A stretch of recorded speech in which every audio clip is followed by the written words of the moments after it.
ಬೆಳ್ತಂಗಡಿ ತಾಲೂಕು ಪಟ್ರಮೆ ಗ್ರಾಮದಲ್ಲಿ ವಿವಿಧ ಕಾಮಗಾರಿಗಳನ್ನು ಉದ್ಘಾಟಿಸಿ ನಂತರ ನಡೆದ ಬಿಜೆಪಿ ಕಾರ್ಯಕರ್ತರ ಸಮಾವೇಶದಲ್ಲಿ ಮಾತನಾಡಿದ ಶಾಸಕ ಹರೀಶ್ ಪೂಂಜಾಪುರ ಬೆಳ್ತಂಗಡಿ ತಾಲೂಕಿಗೆ 2 ವರ್ಷದಲ್ಲಿ ಈಗಾಗಲೇ ಸುಮಾರು 400 ಕೋಟಿಗಿಂತಲೂ ಹೆಚ್ಚಿನ ಅನುದಾನವನ್ನು ತರುವಲ್ಲಿ ಯಶಸ್ವಿಯಾಗಿದ್ದೇವೆ.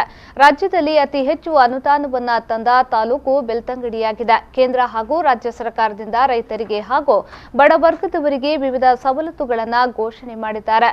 ಆಯುಷ್ಮಾನ್ ಯೋಜನೆಯಿಂದ ಬಡವರಿಗೆ ಸುಮಾರು 5 ಲಕ್ಷದವರೆಗೆ ವಿಮೆ ನೀಡುವ ಮೂಲಕ ಬಡವರ ಆರೋಗ್ಯ ರಕ್ಷಣೆ ಮಾಡುವ ಕೆಲಸ ಪ್ರಧಾನಿ ನರೇಂದ್ರ ಮೋದಿ ಅವರು ಮಾಡಿದ್ದಾರೆ. ಇದೇ ರೀತಿ ಇನ್ನು ಮುಂದೆ ಕೂಡ ಬಿಜೆಪಿ ಕಾರ್ಯಕರ್ತರ ಸಹಕಾರದಿಂದ ಇನ್ನು ಹೆಚ್ಚಿನ ಅನುದಾನವನ್ನು ತರಲು ಪ್ರಾಮಾಣಿಕವಾಗಿ ಪ್ರಯತ್ನಿಸುತ್ತೇನೆ ಎಂದು ಹೇಳಿದರು.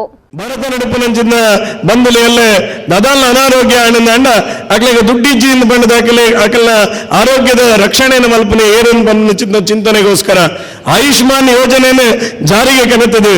ಆ ಆಯುಷ್ಮಾನ್ ಯೋಜನೆಯ ಮೂಲಕ ಬಡವರಿಗೆ ಅಕ್ಲೆಗೆ ಬೋಡಾಪನಂಚಿನ ಆರೋಗ್ಯದ ವಿಮೆನ 5 ಲಕ್ಷ ರೂಪಾಯಿ ಮುಟ್ಟ ಎಂಕಲು ಕೊರಪ ಅಂತಂಚಿನ ದೃಷ್ಟಿ ಒಂದು ಸರ್ಕಾರ ಇಡೀ ದೇಶದ ಈ ಜಗತ್ತಿನ ಮಲ್ತಿತ್ತು ಅವು ಸನ್ಮಾನ್ಯ ನರೇಂದ್ರ ಮೋದಿ ಅವರ ಸರ್ಕಾರ ಈ ಸಂದರ್ಭದಲ್ಲಿ ಉಲ್ಲೇಖ ಮಲ್ತೊಂದಿಲ್ಲ ಬಂದಿದೆ.